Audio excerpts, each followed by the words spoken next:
Տավուշի մարզում շարունակվում են հրդեհաշիժման լայնածավալ աշխատանքները։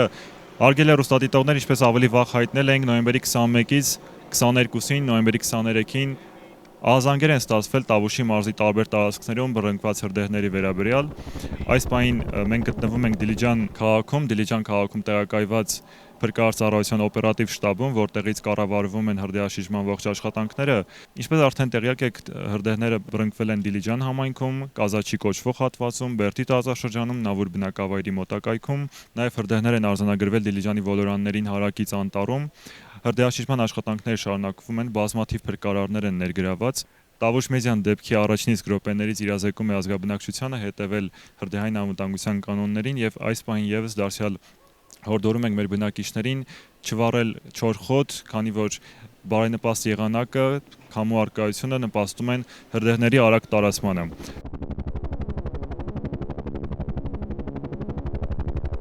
Վերջին օրերին հանրապետության տարածքներում բռնկված հրդեհները լուրջ մտահոգություններ են առաջացրել բնակչության շրջանում։ Տավուշի մարզում նոյեմբերի 22-ից իրավիճակն արտակարգ է։ Մարզի 4 կետերում խոշոր հրդեհներ են։ Նոյեմբերի 26-ի օպերատիվ տեղեկագրի համաձայն կան մարված ու շարունակվող հրդեհներ։ Մենք գտնվում ենք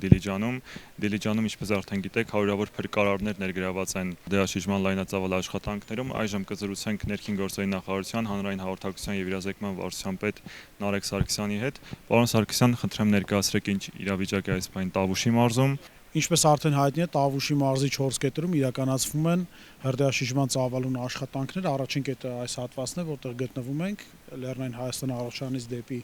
վերևի հատված, անտառամերձ հատվածում, երկրորդ հատվածը դա ոլորանների հատվածն է Դիլիջանի, երրորդը Նավուր կոչվող հատվածն է եւ Կազաչի կոչվող հատվածը։ Կազաչի կոչվող հատվածը, որը Տավուշի մարզից դեպի Լոռու մարզ ընկած հատվածն է, այդ տարածքը, այդտեղ հրդեհը մեկուսացված է։ Այս պայն ներգրաված է շուրջ 700 փրկարար, էկոպարեկային ծառայության բազմաթիվ աշխատակիցներ, ոստիկաններ, բնակիչներ, ներգրաված է նաեւ Պաշտպանության նախարարության ուղղաթիռը, որը անդադար իրականացնում է թռիչքներ։ Հրդեհը հիմնականում տարածվել է խոտածածկ ու բուսածածկ հատվածներում։ Տարածքում արձանագրվել են նաև ծառերի ջերմահարումներ։ Հրշեջ փրկարարների ու արձագանքող այլ ուժերի կողմից կանխվել է հրդեհի հնարավոր տարածումը։ Փրկարար ծառայության հետ համատեղ էկոպարեկային ծառայությունը եւս իրականացնում է հրդեհաշիժման աշխատանքներ բոլոր այն վայրերում, որտեղ որ հրդեհ կա։ Ծավալի մասին դեռ վաղ է ասել է, մինչև հաշվի գնահատում չիրականացվի, այսինքն եւ ծավալ չշապվի, մենք չենք կարող ծավալ ասել, որովհետեւ կա եւ Դիլիջան ազգային պարկի տարածքից կա հրդեհված տարածքներ եւ կա համայնքային տարածքներից խոթարկներ, հա, դեռ վաղ է ծավալների մասին խոսելը, ծավալների մասին երբ որ կամփոփվի օպերատիվ ստեղծված շտաբը։ Հրդեհաշիժման աշխատանքներին եւ տարածքի օդային հետախուզությանն աջակցելու նպատակով այս օրերին Պաշտպանության նախարարության ուղղաթիռով բազմաթիվ թռիչքներ են իրականացվել։ Ներկա պահից հսկելի է իրավիճակը, որքանով որ տեղեկացել ենք ներքին գործերի փրկարար ծառայությունից, մենք հետևում ենք փրկարար ծառայության ցուցումներին, ինչով կարողանում է համայնքը փորձում է աջակից լինի օգնի, նույն ձև կցված են գործին ազգային պարկը, էկոպարեկները,